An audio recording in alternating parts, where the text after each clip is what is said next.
Okay. So I titled this "The Goddess is Calling: Finding a Path Through Depression," based on the teachings of A Course in Miracles. Is everyone able to see it? Yes. Yeah. Yes. Okay. And you're all able to hear me and everything. Okay, great. So so the reason that it was coming this way is somewhere around the pandemic 2020.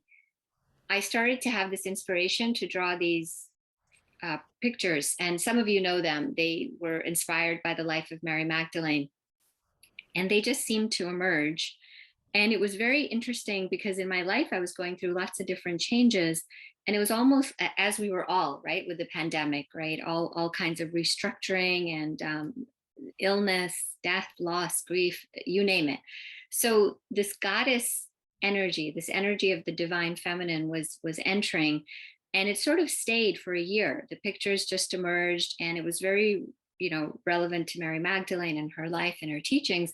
And then gradually, as the pictures, the last 7 or 8 of them, there were like 36 in total, they started to have a lot of the Indian symbols. And for many of you know, I'm from India. I was born, spent my early childhood there. So they just emerged. So I just kind of followed that. And so how does that connected to this idea of depression and using the teachings of A Course in Miracles? And really the way it's connected is that there is this way to heal that is about comfort, that is about care, that is about patience and willingness, and a softer journey. And somehow that complemented the very, like the Zen path or the spiritual path can be very rigorous, right? Even the Course in Miracles, you have a lesson every day. This is how you're to practice. And yet, if there isn't love, then what is it, right? The whole idea of Course in Miracles is to introduce us to ourselves, which is love. So this is where this was coming from, this idea of the goddess, and that when we're encountering darkness, when we're encountering those places of sadness, depression, this idea of the Holy Spirit being like the guide, the healer, and the comforter, we need that comfort energy sometimes the most, because we may not be able to do any of the other stuff around guidance or listening to guidance or even understanding. The emotions can be so intense, yet we can all receive comfort. So that's sort of this idea. The goddess is calling, uh, asking us to allow her to walk with us. Oh, excuse me one second.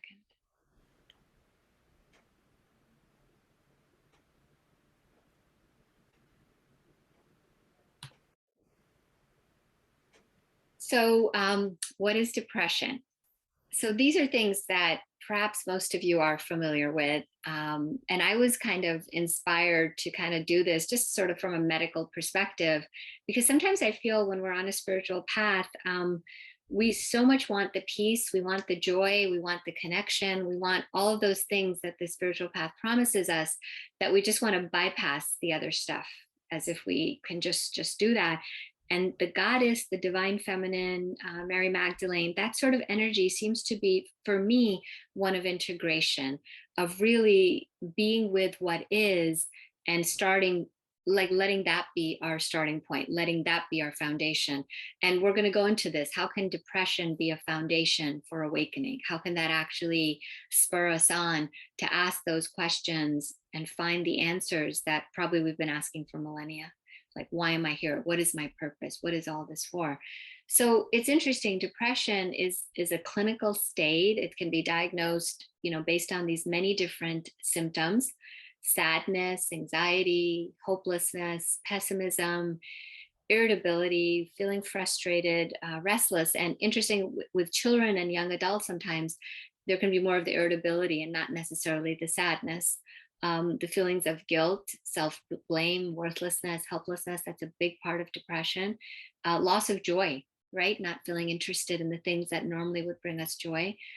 There's a whole, what we call like the vegetative symptoms. Energy is affected.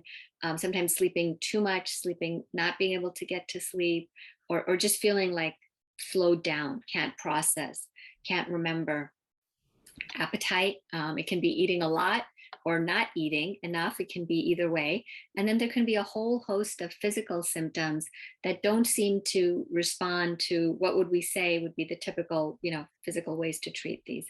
And then at its extreme, there can be suicide, thoughts of death or suicide. So why go through all of this? I think it's important for us to just acknowledge that this is something not easy. Everything is affected. Our way that we see ourselves is affected. Our body is affected, energy. So when someone has like a fracture, a physical, they fall and they hurt themselves, you can see the fracture line, you can see the x-ray, you can see the improvement in time with serial x-rays. You can start to see physically, okay, they can't bear weight. Now they can start to bear weight. Now maybe they need crutches. Maybe now, they don't need the wheelchair, and then they can walk independently. So it's a nice charted out course, and everyone can kind of share in on it. The doctors can look at the x-rays, and they can look at the area and look at the symptoms and all of it. But depression can be a very solitary journey because no one might understand what you're feeling, and you may not be able to communicate because your capacity to communicate itself is affected. So we want to just respect it for what it is and be gentle with ourselves and those around us if they're facing it, because the whole idea to get out of depression is to connect, but that whole path might be fraught with its own set of difficulties. So just something important for us to remember.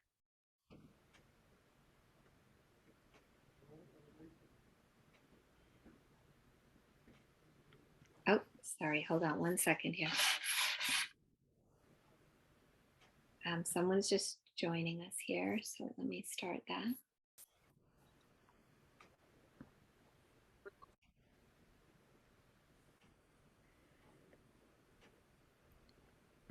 Okay, are you all still able to see? Yes? Okay, all right, great, thank you.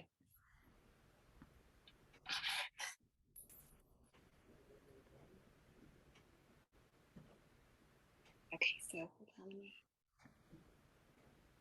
Okay, so we did this slide. Let's go to the second one. And so it's important because it's super common. So we're not alone. During the pandemic, the rates of depression doubled, tripled. In young adults, children, young adults, college age, it was called to be like a global pandemic. So there was the pandemic of coronavirus, but there was a pandemic of mental health concerns. The American Academy of Pediatrics, the Adolescent Association, all called it that. The therapists' offices and ER visits just could not handle. So in adults, 5% of adults worldwide, 385 million people, 21 million in the US, major contribution to disability, women being more affected than men. And that there's all the social aspects of that, of women processing anger, because many think about depression as anger, right? Turned inward. And then, like I said, at worst, depression leading to suicide. So this is something that we have to like walk very, very carefully with all the support we need. And for those, some of you are familiar with the book that I wrote, Physician Heal Thyself. In that book, I was really trying to put forth that there is a place for us to have collaborative care, that going to a therapist, needing to take medicine or whatever treatment we're doing doesn't oppose being on a spiritual path, that these things can all be symbols that our inner guidance is directing us to. So these are, of course, thank goodness there is treatment, all the different treatments, whether it be therapy, medications, working in group settings, hospitalization if that's needed, light therapy, especially if there's like seasonal affective disorder, and all kinds of alternative therapies. So there are many ways that we can approach this. And each of those could be helpful, like depending on what our situation is. There's no right or wrong, whatever is appropriate for our situation. So what's underneath the surface, right? And this is where we're kind of getting into that the spiritual underpinnings of depression. And it's interesting to me, in this diagram, we can see the light at the top. And so we all want to go to the light. That's our desire, right? We all want to be. And even in our culture, with all the depression that we have, our culture still has a lot of trouble with being okay with that. And now, like I said, with the pandemic, because it's just been so, so much has come up that we have to grapple with it. But there can still be stigma. There can still be this idea. Like I watched this movie once about this young teenager who was going through, his experience was more of one of psychosis and schizophrenia. And he was saying he was 16, 17. And when he had his first breakdown, it's like everyone just didn't want to be around him. He's crazy. He's the crazy one. And meanwhile, he said there was another girl, she was diagnosed with cancer. And, everyone, there was so much sympathy for that. Like everyone came around, and there was Make-A-Wish Foundation, all of that. Not to say that that's not equally, suffering is suffering, but this idea that mental health and mental health issues, there's just this focus of, we want to be happy, we want to be productive, we want to be together, we want our lives to be together, and we don't want to see ourselves fall apart, and certainly we don't watching others fall apart. It's not something, there's no space for it, there's no safe spaces. So this is great, right? So we come on a spiritual path, and that sort of thinking can continue. This will help me get to the light. However, depression is in the darkness, right? Depression is, it's like the lotus blooming out of that murk. So what if every time we try to get out of it, we're actually moving away from where the solution is? So what if the solution, instead of being towards the light, was the other direction? And so if I could give you a schema of the mind, you'd think the surface mind is the, like, what's in the light, what we are aware of, the awareness, the conscious mind. Then there's all of this subconscious, the darkness. Well, what if the light is underneath? And so the Course in Miracles is really a path, again and again, through the darkness into the light, exposing the darkness so that the light that's already there, we don't have to make it, we don't have to produce it, can come. But that journey is so fraught with all kinds of difficulties, because first of all, it's disorienting. We think we should go towards the light. So if a depressed mood is there or something is there, we're encouraged to talk, get out, get into the sunshine, join a group and all that. And all of those things are great. I mean, we talked about those are the ways to treat it. Yet at the same time, we have to make space for comfort with the discomfort, comfort with the darkness, trusting that the darkness is being pushed up to be released, and how to do that skillfully, because it can be scary. So my desire with this today, what we're doing, and hopefully it'll be a series of more, is how can we create those spaces where we can safely, as a community, as a group, using different tools, approach that, not to analyze it, not to judge it, but really give it a space of non-judgment where those miracles that we're looking for can flow, and that can be shared and reflected in each other. So we want to go underneath the surface.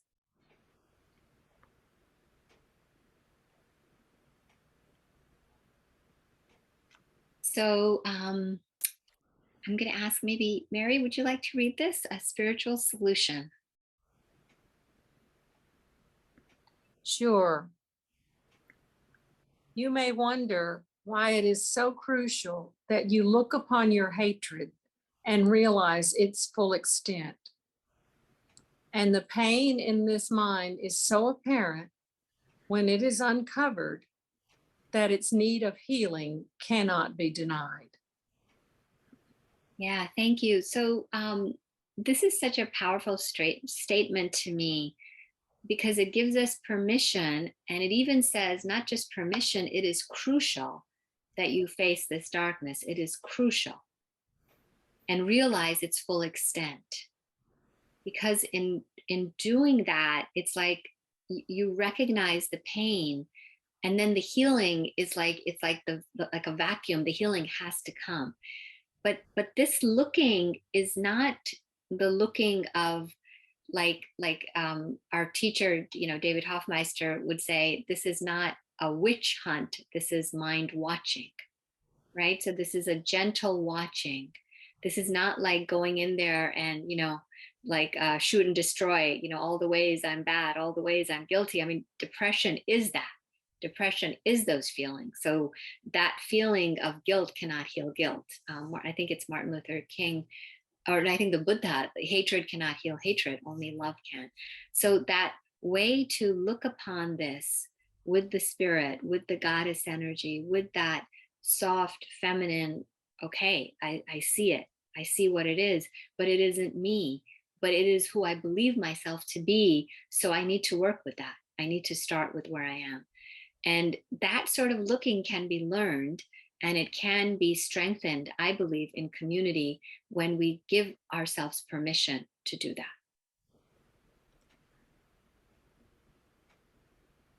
So, Chris, would you like to read this one?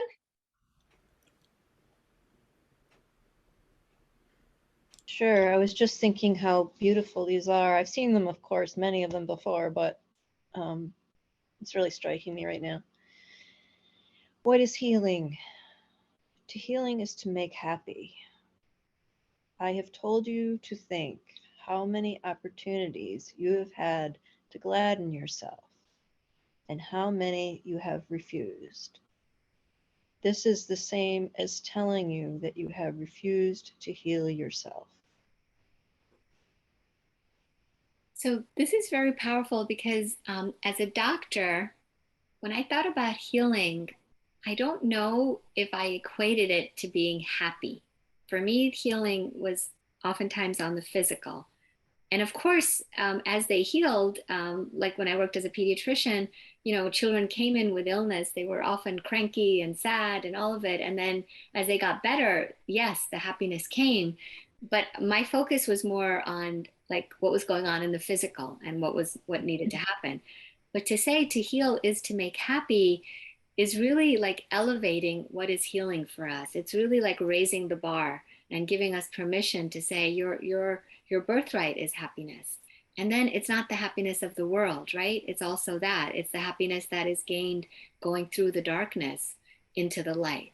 So the opportunities, Jesus is saying this in the Course, to make yourself happy, and you've refused. So he's gently bringing us to the space of where we do have a power. We do have the power of decision. We do have a choice. But again, that choice, again, it's like we're going through the muck to discover this power, and it's like riddled with all this self-guilt and self-hatred. And so we can turn upon ourselves. Oh my God, I'm doing this to myself. It's all my fault. And that's the space where we want to very skillfully negotiate through. So we can see those opportunities, see we have that power, see that maybe we haven't made that choice, again, in a space of acceptance.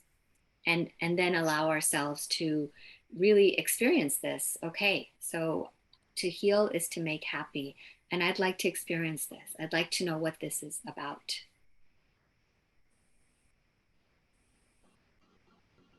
So let's see, who else?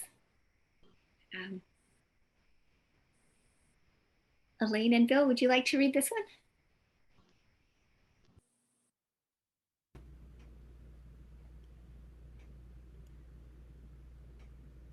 Function fulfilled equals being happy.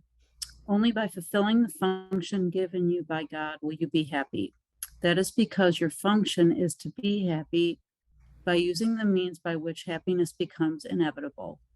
Do you want to read that? There is no other way. Therefore, every time you choose whether or not to fulfill your function, you are really choosing whether or not to be happy. Yeah, thank you. So function fulfilled equals being happy.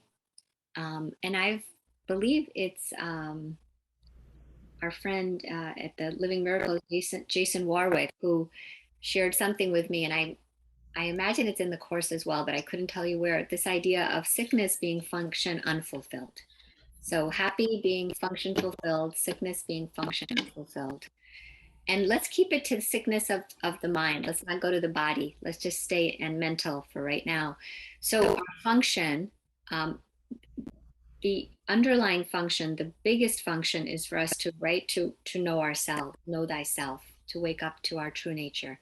But then to do that, there are functions that are given. So like for me, Chris was commenting on the slides, to put the slides together, to do the PowerPoint, it was joyful. That was a function, and I enjoyed it, and brings me joy. Sharing it is extending that joy. So we each have functions. We each have those places, those activities, that just simply doing it is joyful.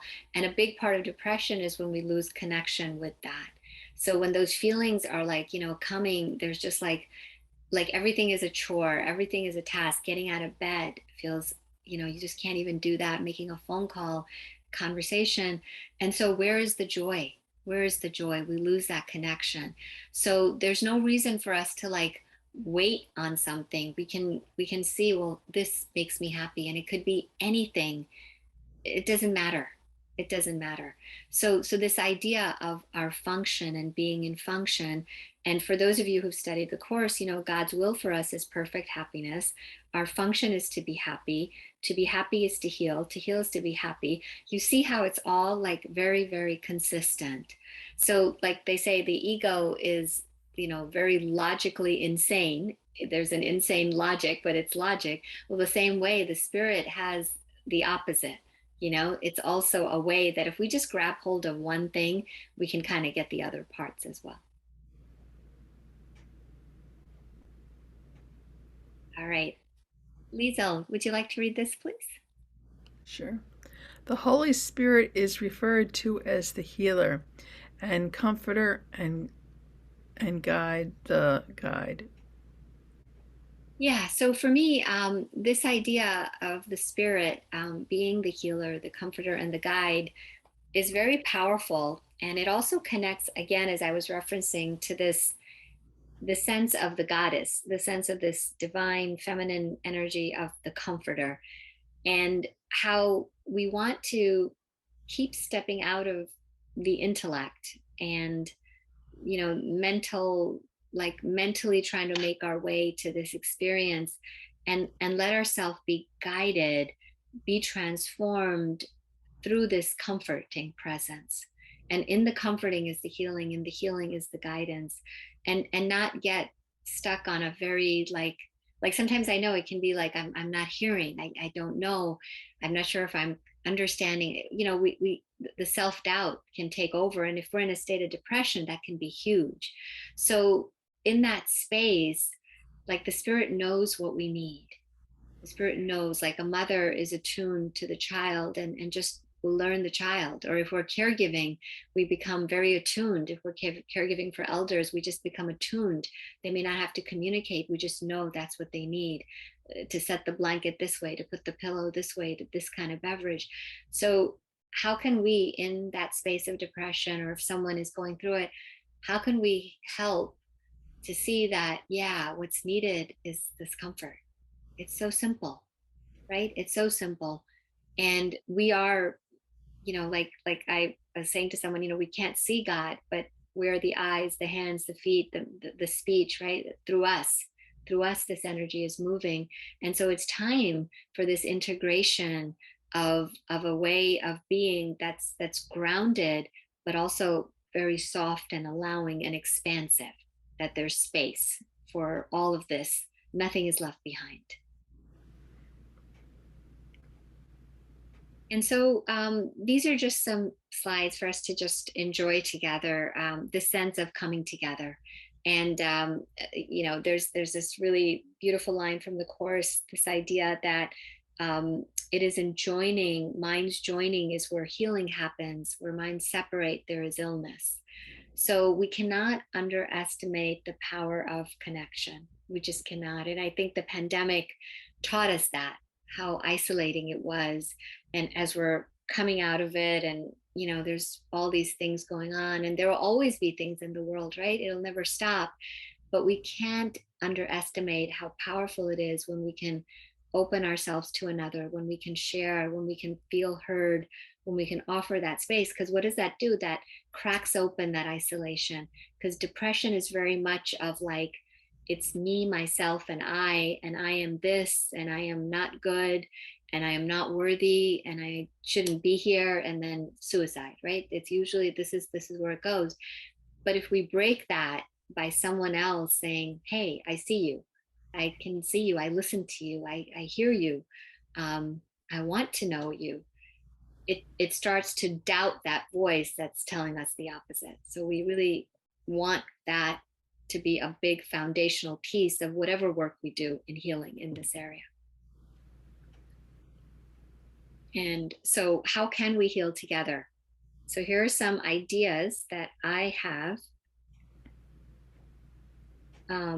So obviously, I feel like going forward, I did this way back, maybe last year. I did it for like several weeks, just having meditation prayer circles where we had time to just gather and be in silence together. And I did some guided meditations around that. And then we just offered prayers, supported one another. And I think that's another healing, very, very healing. Everything can't be verbal. Things have to be in silence and received. There's a couple of books that I also came across. And so one book that I actually I shared it this morning with Mary. Can you guys see this? The Zen Path Through Depression. So this is a book that I came across, and I thought it was very helpful because it's written by someone, Philip Martin, who's a social worker, therapist, and also a Buddhist practitioner, like 30 years of both. Like he's been doing this and goes through this depression in his late 30s, and then is really, really challenged by it. It's a major depression, and he wants to integrate his spiritual practice with this experience. So this is like a book that really lends itself. It's like short chapters. There's meditations at the end. And so my idea was this could be one thought of having like a book group, meeting, once a week for several weeks. And I'd be happy to facilitate it, and then maybe even do some of the meditation practices at the end. Movies are a wonderful way for us to look at ourselves with a bit more humor, distance, perspective, because we want to do it in that way of looking. So we can, I've done this before with previously taking little movie snippets and then using them to help us really understand these principles in a way that hits home, that helps free our mind. Music, of course, that's pretty self-explanatory. Music is so healing. Having those safe spaces to express and share. And then I do, obviously group coaching, individual coaching as well. So that is the end of the show. So let me stop that. And then